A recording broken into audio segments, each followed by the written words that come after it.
이사야 40장 1절에서 5절입니다. 1014페이지.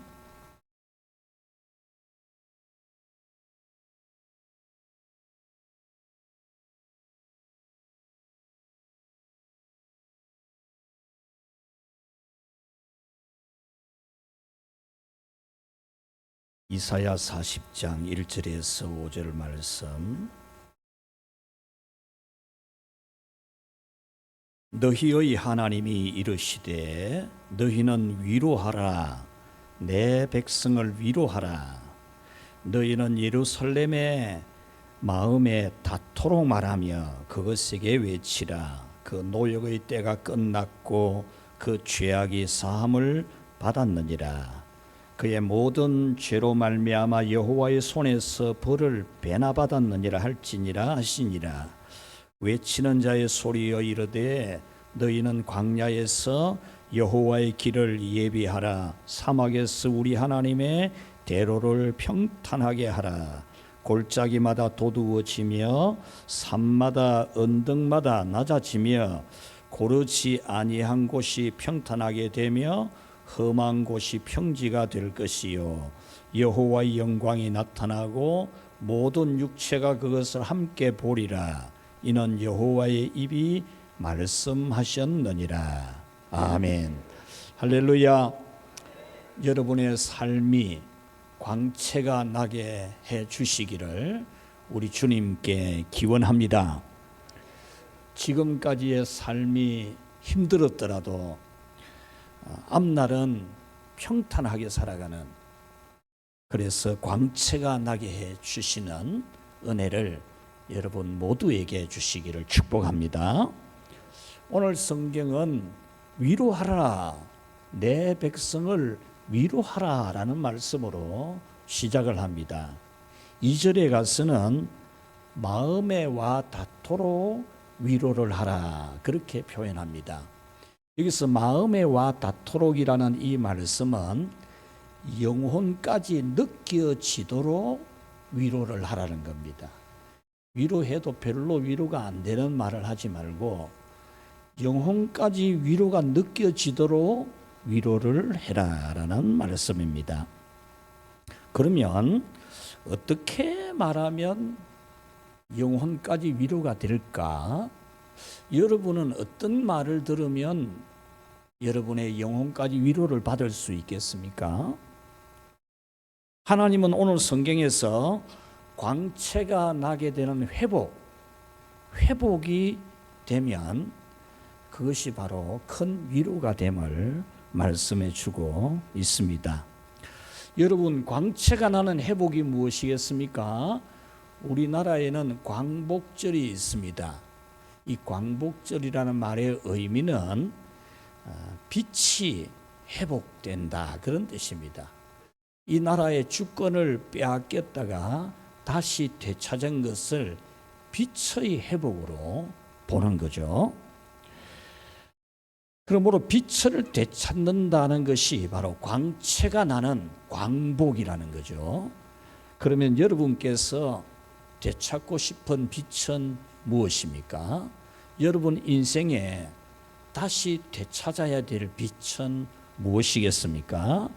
아마도 여러분들은 가장 되찾고 싶은 것이 꿈 많은 시절, 그 꿈 많은 시절을 찾을 수만 있다면 여러분은 찾고 싶으실 겁니다.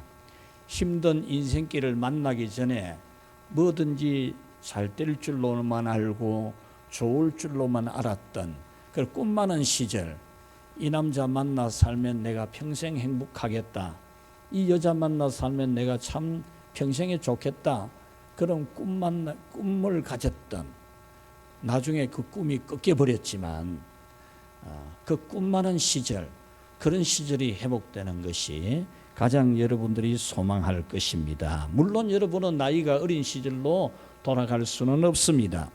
그러나 그 잃어버린 행복, 그 잃어버린 고귀한 삶은 다시 되찾을 수 있다는 겁니다. 할렐루야.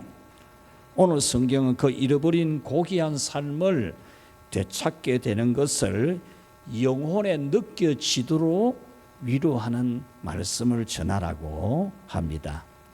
4절에 보면은 그 빛을 되찾는 광복을 평탄한 길을 걷는 것으로 말합니다. 그래서 여러분들의 삶이 참 평탄하게 아주 넓은 깨끗한 도로처럼 평탄한 그런 인생길의 회복이 여러분이 하나님으로부터 받아야 될 그런 광채가 나는 삶이라는 겁니다. 그래서 오늘은 평탄한 길을 걷는 광채가 나는 사람들이라는 말씀을 전하려고 합니다. 자, 첫 번째로 우리 한번 같이 읽어봅시다. 시작. 고생길이 훤해도, 오늘 이 성경 말씀은 평탄한 대로를 걷게 되는 빛을 되찾게 될 사람들의 현재, 그 현재는 고생길이 훤하다라는 겁니다. 2절에 보면은 노역의 때가 끝났고 그 죄악이 사함을 받았느니라. 그의 모든 죄로 말미암아 여호와의 손에서 벌을 배나 받았느니라라고 합니다. 이 말씀은 죄가 있어서 벌을 받아서 노역을 하면서 살아갈 고생길이 훤한 사람들이다. 그렇게 예언을 한 겁니다. 선지자가 자기 백성 유다 국민들을 볼 때에는 하나님 앞에 죄를 지어서 고생길이 훤하다. 이렇게 예언을 한 겁니다. 3절에 보면은 너희는 광야에서 여호와의 길을 예비하라, 사막에서 우리 하나님 대로를 평탄케 하라라고 한, 여기 보면은 광야와 사막이라는 것은 길이 없는, 그래서 고생길이 훤한 그런 것을 말하는 겁니다. 이 말씀은 하나님의 은혜가 우리에게 올 수가 없는, 하나님의 은혜가 큰 트럭에 가득 실려서 우리에게 줄을 지어서 막 수십 대가 오고 싶은데 광야와 사막 같아서 길이 없는, 길이, 하나님 은혜가 올 길이 없다, 그 말입니다. 4절 말씀 우리 같이 한번 읽어보겠습니다. 골짜기마다 도두어지며 산마다 언덕마다 낮아지며 고르지 아니한 곳이 평탄하게 되며 험한 곳이 평지가 될 것이요. 하나님의 은혜를 가득 실은 수십 대의 이 대형차가 올 수가 없는 산골짜길이고 산 언덕길이고 길이 비포장도로 험한 꼬불꼬불한 그런 도로라는 거죠. 이렇게 오늘 성경은 험한 인생길, 고생길이 훤하다는 말씀을 하고 있습니다. 오늘 성경은 이 범죄한 이스라엘은 고생길이 훤하다는 예언을 합니다. 선지자가 장장 66장에 걸쳐서, 이사야 성경은 66장이거든요. 굉장히 방대한 성경입니다. 이 66장에 걸쳐서 끝없이 설교를 하는데, 물론 그 희망, 구원을 외치지만 그 구원의 배경은 고생길이 훤한 사람들, 고생길이 뻔한 사람들, 그런 사람들을 두고 그런 구원을 외치는 겁니다. 그 이유는 죄를 지었기 때문입니다. 그러면 그들의 죄는 무엇일까? 도대체 무슨 죄를 지었기에 선지자가 66장에 걸쳐서 끄덕끄덕 고생길이 훤하다. 여러분 보니까 고생길이 훤합니다. 이 설교를 그렇게 했을까라는 겁니다. 그것은 다름이 아니라, 같이 합시다. 하나님을 신뢰하지 않은 죄. 하나님을 안 믿는 게 아니고 하나님은 믿는데 신뢰를 안 한다. 신뢰를. 여러분이 부모님을 여러분 부모님으로 믿잖아요. 알잖아요. 그런데 부모님이 나에게 잘해줄 것이라는 신뢰, 이거는 자녀들마다 다를 수 있겠죠. 그와 같이 하나님에 대해서 신뢰하는 마음이 없었어. 신뢰하는 마음이 없는 것이 이 유다 국민이 고생길이 훤할 수밖에 없는 죄라는 겁니다. 그러면 그들이 하나님을 신뢰하지 못한 그 죄의 구체적인 그 죄는 뭘까라는 건데요. 그것을 알려면은 그 시대를 읽어야 됩니다. 이사야가 선지자로 소명을 받던 시대는 우시야라고 하는 왕이 죽던 해입니다. 이 우시야 왕은 이스라엘이 남북으로 분단되고 나서 분단된 이후에 남쪽 유다 왕국을 전성기를 만들어낸 태평성대를 이루어낸 아주 훌륭한 왕입니다. 근데 이런 왕이 죽던 시기에 정치적으로 굉장히 불안하지 않겠습니까? 정치가 불안하다는 것은 곧 민생도 어렵다는 것이지 않겠습니까? 그런 가운데서 이사야가 하나님의 부르심을 받아서 선지자가 되고 나서 왕이 4번이나 바뀝니다. 왕이. 그렇다고 이사야가 수명이 길었다, 오래 살았다는 뜻이 아닙니다. 똑같이 살았는데 이사야 선지자가 사는 동안에, 선지자 사역하는 동안에 왕이 4번이나 죽거나 바뀌거나 했다라는 겁니다. 그러니까 국내 정세가 대단히 혼란스럽고 위태위태한 그런 시대였다라는 겁니다. 국제 정세도 매우 안 좋았습니다. 국제 정세는 그 건동에 있었던 아수르라고 하는 대제국이 영토를 넓히기 위해서 주변 국가들을 침략을 하는 전쟁을 벌이는 겁니다. 그래서 한 나라 한 나라 다 정복을 해가면서 지중해 해변까지, 지중해 바다 끝까지 완전히 정복을 하고 남쪽으로는 저 애굽에까지도 정복하는 그런 이 아수르의 영토 확장 정책으로 말미암아 대단히 불안한 시대였다라는 겁니다. 이런 이 국내 정세, 국제 정세 가운데서 이 왕이 마음이 불안한 겁니다. 그래서 하나님에 대한 믿음이 흔들립니다. 불안하니까. 하나님에 대한 신뢰감이 흔들리는 겁니다. 전쟁이 난다 그러고 내 이 왕의 자리가 언제 또 날아갈지 모르겠고, 이 불안한 가운데 하나님이 지켜주신다는 그런 신뢰, 그 신뢰하는 믿음이 약해지는 겁니다. 그래서 선지자가 하나님을 굳게 믿고 의지하면 하나님께서 지켜주실 것이라고 설교를 그렇게 해도 설교가 귀에 안 들어옵니다.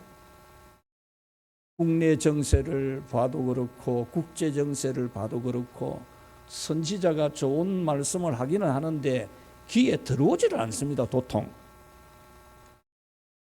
마음이 불안하니까 그런 국내 정세, 국제 정세에 대응하는 이 왕의 이 정책이 영적인 게 아니고 인간적인 거. 열왕기하 18장 16절에 보면은 이제 이 아수르한테 잘 보여야 되겠다 싶어가지고 아수르 왕에게 화친을 제의합니다. 그러면서 아수르 왕이 그러면 너 금 내놓고 은을 내놔라 이러죠. 그러니까 이 유다 왕이 성전에 있는 은하고 왕궁에 있는 은하고 이거 다 바치는 겁니다. 그런데 이 아수르 왕 사네립이 그것으로 만족을 하지 않습니다. 더 내놔라 이러죠. 그러니까 성전 문과 성전 기둥에 입혀놓은 금을 끌어내 가지고 그것까지 갖다 바칩니다. 그러다가 다시 남쪽에 있는 애굽이라는 나라가, 큰 나라가 있으니까 애굽하고 손을 잡으면 이 아수르를 또 막아낼 수 있지 않겠느냐. 그러다가 반아수르 정책을 하고 친애굽 정책을 펴니다. 그러니까 아수르가 그만 남유다 왕국을 완전히 몰락을 시켜버려요. 멸망을 시켜버리죠. 이렇게 하나님을 전적으로 믿고 하나님 믿는 방법으로 살아가면 하나님이 책임져 준다. 선지자 설교는 도통 귀에 안 들어오고 인간적인 방법으로 이렇게 하면 살겠다, 저렇게 하면 살 수 있겠구나, 머리 굴리는 그 죄가 바로 고생길이 훤하다, 그 예언을 듣게 된 죄라는 겁니다. 우리 이사야 30장 1, 2절을 한번 읽어볼까요? 여호와께서 이르시되 패역한 자식들은 화 있을 진저 그들이 계교를 베푸나 나로 말미암지 아니하며 맹약을 맺으나 나의 영으로 말미암지 아니하고 죄에 죄를 더하도다. 그들이 바로의 세력 안에서 스스로 강하려 하며 애굽의 그늘에 피하려 하여 애굽에 내려갔으되 나의 입에 묻지 아니하였도다. 아멘. 우시야 왕이 죽던 위태로운 시대에 성전을 찾아갔던 이 이사야는 환상 중에 왕의 보좌에 앉아 계신 하나님, 그 왕의 귀엄을 자랑하는 옷자락이 성전에 가득한 것을 보고 나라가 왕이 죽더라도 나라가 아무리 흔들리더라도 하나님이 통치한다, 이걸 확실히 경험한 선지자입니다. 그래서 이 선지자는 겁내지 마이소, 겁 안 내도 됩니다. 하나님이 지켜줍니다. 국제정세가 어떻고 국내 정세가 어떻고 그 겁낼 필요 없습니다. 하나님만 바라보십시오. 아무리 이렇게 말해도 왕은 그냥 한 귀로 듣고 한 귀로 흘러버리는 그 죄를 두고 1절에서 죄에 죄를 더하도다, 그렇게 표현한 겁니다. 이 고생길이 훤한 것을 매우 잘 나타내주는 말씀이 1장 4절 5절인데 슬프다 범죄한 나라요 허물진 백성이요 행악의 종자요 행위가 부패한 자식이로다. 그들이 여호와를 버리며 이스라엘의 거룩한 일을 만홀히 여겨 멀리하고 물러갔도다. 너희가 어찌하여 매를 더 맞으려고 패역을 거듭하느냐. 온 머리가 병들었고 온 마음은 피곤하였으며 라고 했습니다. 이 말씀은 하나님을 딱 믿고 의지하고 있으면 될 건데 자꾸만 딴 데 눈길을 돌리고 이 방법 찾고 저 방법 찾고 이러는 것에 대해서 하나님이 고생길이 흔하도록 때렸다, 그 말입니다.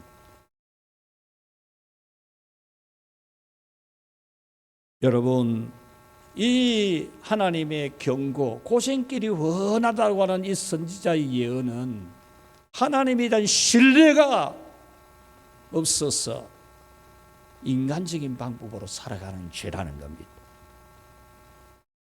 그런데 여러분, 이사야 선지자는 고생 아직 멀었다, 그렇게 말해요. 39장에 가서는 아수르에게 당하는 고생길에서 150년을 훌쩍 뛰어넘는 시대, 바벨론이라는 대제국이 이제 정복 전쟁을 해가는 가운데 이스라엘, 남북 이스라엘 완전 삼켜버리는 그런 시대까지도 예언을 합니다. 아수르한테 고생당하는 거 아직 멀었다 이거죠. 39장은 바로 그것을 말하고 있습니다. 이제 바벨론에 끌려가서 노역을 하면서 살아가게 될 고생길에 대해서 말해주게 된 겁니다. 사랑하는 여러분, 우리는 여기서 중요한 교훈을 얻어야 됩니다. 오늘 정말 하나님이 여러분을 마음에 닿도록 위로를 하라고 했으니까 저는 여러분의 마음에 영혼이 느껴지도록 저는 이 설교를 지금 전하고 싶습니다. 여러분이 이 본문에서 반드시 얻어야 될 교훈은 하나님을 신뢰하지 못해서 인간적인 방법으로 사는 죄가 고생길이 환한 길이라는 거죠. 뻔히 보이는 고생길이라는 겁니다. 하나님 딱 믿고 말씀대로 살고 주의를 똑바로 지키고 그래야만 하나님이 알아서 다 해줄 건데 인간적으로 머리 굴리면 고생길이 환하게 된다.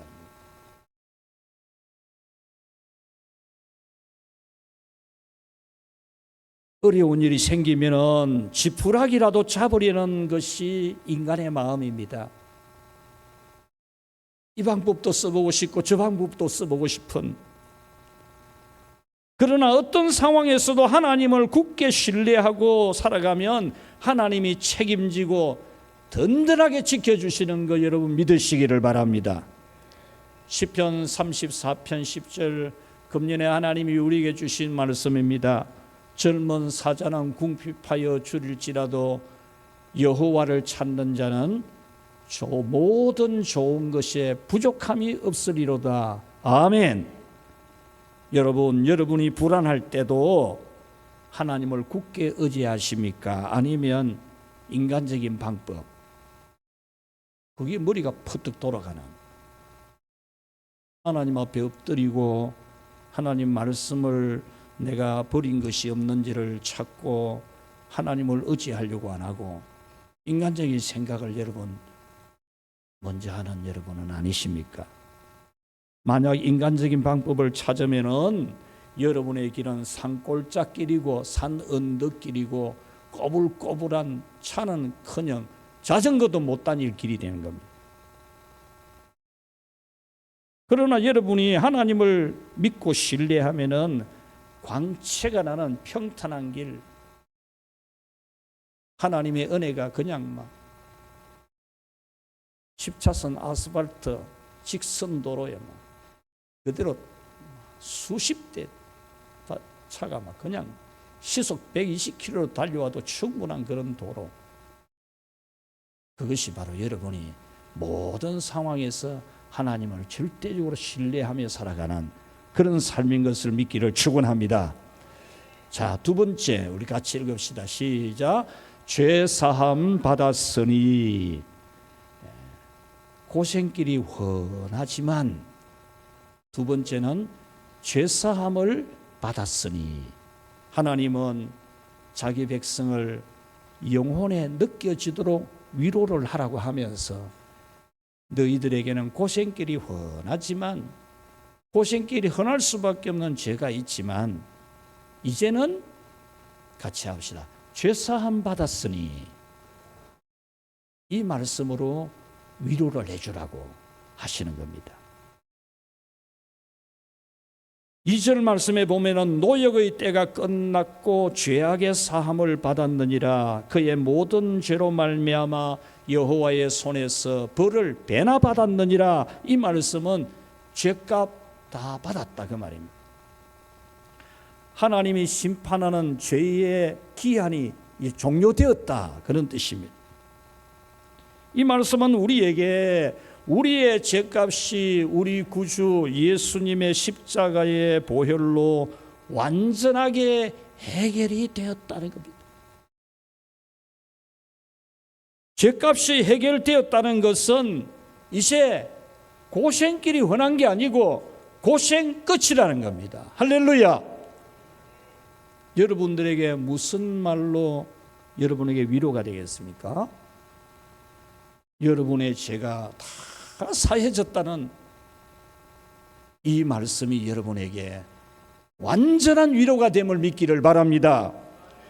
아무리 갚아도 안 갚아지는 사채빚처럼, 이자 갚기에도 빠듯하고 이자가 자꾸 불어나는 사채 쓴 사람처럼 죄를 자꾸 더 짓기만 하는 그런, 아무리 애써도 가능성이 없는 우리의 죄를 예수님의 십자가의 공로로 다 지불을 했다, 완부를 했다. 이 말씀이 여러분이 다시 빛을 되찾는데 확실한 근거가 되는 완전한 복음인 줄 믿기를 바랍니다. 여러분은 이 죄가 다 해결된 완전한 복음, 이 복음을 여러분 굳게 믿으면 여러분은 정말 위로함을 얻게 됩니다. 제가 진짜 원하는 게 딱 두 가지가 있거든요. 뭐든지 붙으면 해내는데 못하는 것 중에 하나가 악기를 못합니다. 악기를 해보려고 노력도 많이 했어요. 노력도 해보고 심지어 계명대학교 비올라 교수, 박영경 교수, 그때 우리 교회 출석한 집사님이 레슨을 해줘도 안 되는 겁니다. 그래서 괴로워서 기도를 했어요. 하나님 아버지 어쩔까요? 하지 마라.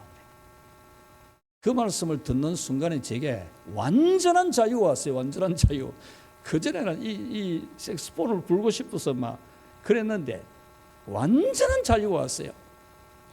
그런데 그 이후로는 참 악기 아무리 잘하는 사람 봐도 안 부럽고 내가 배워야 되겠다 이 생각이 전혀 안 들어요. 여러분의 모든 죄를 예수님의 십자가의 보혈로 완전히 깨끗하게 해결해 주셨다는 이 말씀으로 여러분은 이제 고생길이 원하던 그 종치는 것을 여러분 믿고 위로받기를 축원합니다. 여러분의 죄가 주홍 같을지라도 눈같이 희어질 것이고 진홍같이 붉을지라도 양털같이 희게 되리라는 이 하나님의 말씀, 이 위로의 말씀, 이것으로 여러분이 위로받아야 됩니다. 자, 마지막 세 번째로 우리 같이 읽읍시다. 예수님을 온전하게 바라보라. 자, 고생길이 훤해도 죄사함 받았으니 이제 예수님을 온전하게 바라보라는 겁니다. 하나님은 영혼이 느껴지도록 위로하라고 하면서 정말 빛을 되찾기 위해서, 빛의 회복을 위해서, 광복을 위해서, 광채가 나기 위해서 예수님을 온전하게 바라보라는 말씀을 들려주게 하는 겁니다. 5절에 보면은 여호와의 영광이 나타나고라고 했는데 여기서 여호와의 영광이라는 것은 하나님 아버지의 사랑, 하나님 아버지의 전지전지하신 지혜, 하나님 아버지의 무한하신 능력, 이 모든 것이 나타나는 것을 하나님의 영광이라고 해요. 그러니까 우리의 잃어버린 빛을, 고귀한 우리의 삶을 되찾아 주시는 하나님의 이 은혜, 이 광복의 은혜, 광채가 나는 이 은혜는 이것이 우리에게 나타나는 것이 하나님의 영광이라는 겁니다. 그러면 우리의 빛을 되찾게 하시는 하나님의 이 영광은 무엇인가? 오늘 여러분들의 잃어버린 빛을 다시 되찾게 하는 그 하나님의 영광은 무엇인가? 바로 하나님의 독생자 예수님이십니다. 5절에 보면은 하나님의 영광을 모든 육체가 함께 볼 것이라 그랬는데 이 말씀은 역사적으로는 지금 이스라엘 백성들이 잡혀가 가지고 노역을 하고 있는데 갑자기 등장하는 나라가 있어요. 바사라는 나라가 갑자기 생긴 나라고 그 나라의 왕이 고레스인데 고레스도 갑자기 등장한 인물입니다. 갑자기 등장한 이 고레스 왕이 그 대제국 바벨론을 그냥 무혈 입성하다시피 그냥 접수해버리듯이 그 제국을 접수해버리는 겁니다. 하루아침에. 그래가지고 그곳에 끌려와서 노예 생활을 하고 있는 이스라엘 백성들, 너희들 다 집에 가라 이래 된 겁니다. 그래서 그 이스라엘 백성들이 고국으로 돌아오게 되었다는 거죠.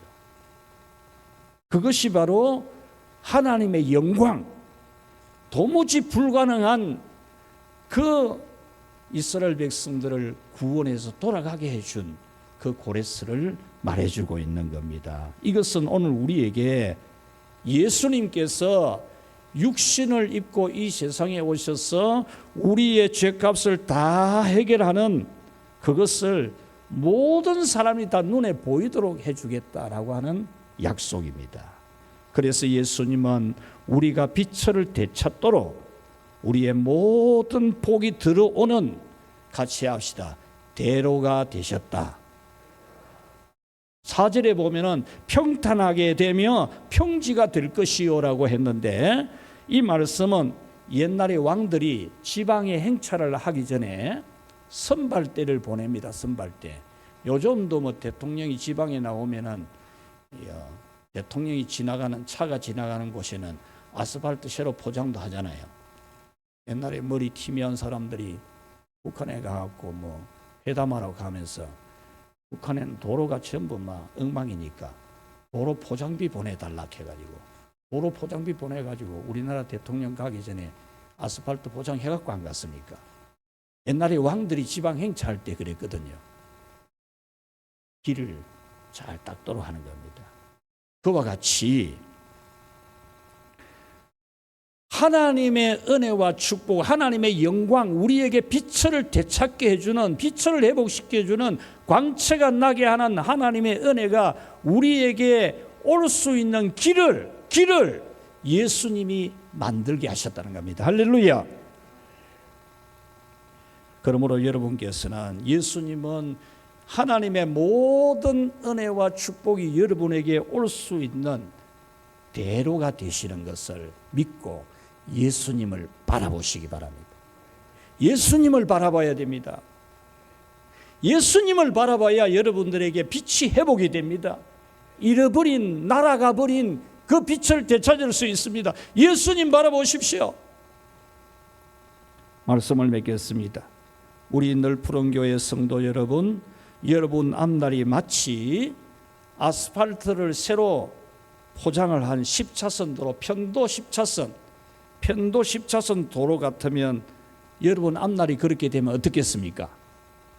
아멘 되십니까? 아멘 안 하고 싶습니까?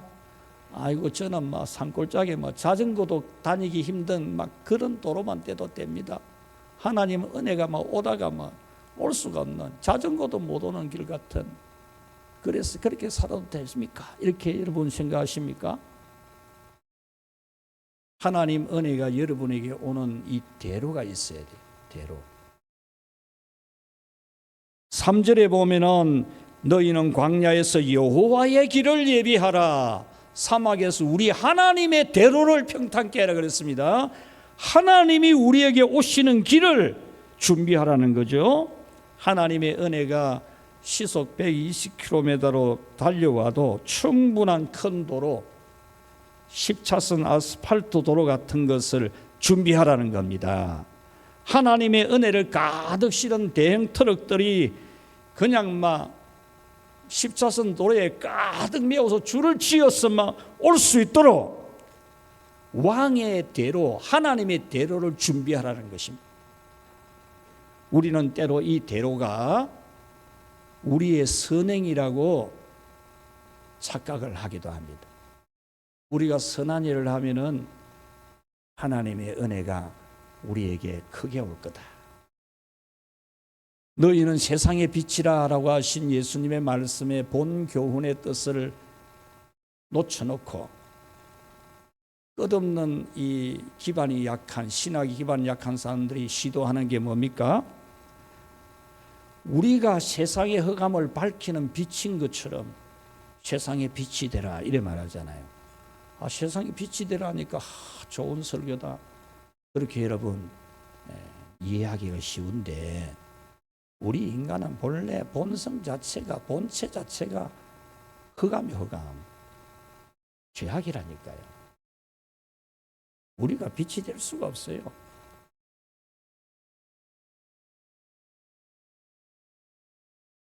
우리가 세상의 흑암을 밝히는 빛인 줄로 이해하려고 시도하는 사람들 빈번하게 볼 수 있는데, 예수님이 말씀하신 세상의 빛이라는 것은 우리의 착한 행실을 통해서 안 믿는 사람들이 우리 착한 행실을 보고 하나님 믿는 사람은 역시 다르다, 그렇게 하라고 한 겁니다. 그렇게. 그것이 우리가 하나님의 복이 10차선 대로처럼 뚫리는 게 그게 아니고, 우리는 어떤 힘이 있는 사람이나 돈의 힘이 자기에게 대로가 될 것처럼 돈만 생기면 내가 빛을 회복할 수 있지 그렇게 생각하는 그런 생각을 할 수도 있습니다. 여러분, 사람도 물질도 우리에게 도움이 될 수 있습니다. 그러나 하나님의 자녀가 되게 하고 영생을 얻게 하고 하나님의 축복이 올 수 있는 대로가 되는 것은 절대 아니라는 걸 여러분 명심하고 명심해야 됩니다. 아니 유다 왕국이 저 대제국 아수르하고 손을 잡았으면 아니 뭐 성전에 있는 은도 자기 왕국에 있는 은도 막 갖다 바쳤으면 심지어 굴욕적이지만 성전 문에 있는 성전 기둥에 있는 금까지 끌고 갖다 바쳤으면 나라가 잘 돼야 될 거 아닙니까? 그러다가 안 되니까 애굽하고 손 잡았으면 또 괜찮아야 될 거 아닙니까? 그런데 어떻게 되었습니까? 여러분 인간적으로 머리를 쓰면 안 돼요. 그거는 절대로 하나님의 은혜가 오는 길이 아닙니다. 고생길이 훤한 길입니다.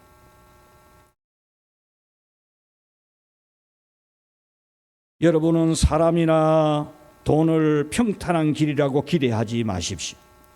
만약 여러분이 그렇게 한다면 오늘 성경에 나오는 이 유다 왕국이 고생길이 훤하게 되듯이 그 길을 갈 수밖에 없어요. 다른 것 부족해도 괜찮습니다. 그러나 여러분들이 하나님이 여러분의 생사하복을 쥐고 있다는 이 주권에 대해서 이사야 선지자가 그 위태한 시대의 환상을 보고 확실하게 깨달은 분명한 사실, 하나님이 다스리고 있다. 이거 확신을 하는 거기에서 나오는 메시지, 여러분들이 오직 빛을 되찾게 하는 하나님의 은혜가 오는 십자선 도로는 예수님이신 것을 굳게 믿고 예수님을 바라보시기 바랍니다. 예수님을 바라보시면 여러분에게서 도망갔던 빛을 되찾을 수 있습니다. 시편 34편 5절 우리 한번 같이 읽겠습니다. 그들이 주를 앙망하고 광채를 내었으니 그들의 얼굴은 부끄럽지 아니하리로다. 아멘. 여러분 오직 예수님을 바라보아서 고생이 훤한 게 아니고 고생 끝 축복 시작이 되는 우리 모든 성도 여러분 되기를 주님의 이름으로 축원합니다. 하나님 아버지 감사합니다. 참 이 땅을 살아가는 날 동안 이 하늘도 지었고 해도 지었고 달도 지었고 별들도 지었고 이 땅의 모든 나무와 생물들과 먹거리들과 바다의 모든 생물들을 다 지으시고 사람의 생사화복을 주관하시는 하나님이신데 그 하나님을 믿으면서도 그 하나님의 자녀가 되어 있으면서도 하나님을 예배하면서도 하나님보다는 자기를 더 신뢰하고 자기 머리를 더 신뢰하고 세상 돈을 더 신뢰하고 또 세상의 힘을 더 신뢰하는 그런 고생길이 훤한 저희들은 아닙니까? 하나님 아버지여, 오늘 하나님이 주신 이 말씀을 기억하게 하시고 이제 예수님으로 말미암아 죄사함 받은 사실을 확신하고 주님 오직 예수님을 바라보아서 하나님의 은총이 얼마든지 올 수 있는 대로가 있는 성도들로 살게 하여 주시옵소서. 그리하여 저들에게는 모든 흑암이 물러가고 저들에게는 모든 문제가 해결되고 잃어버린 빛을 되찾는 고귀한 삶을 살아가게 해 주시옵소서. 예수님의 이름으로 기도하옵나이다. 아멘.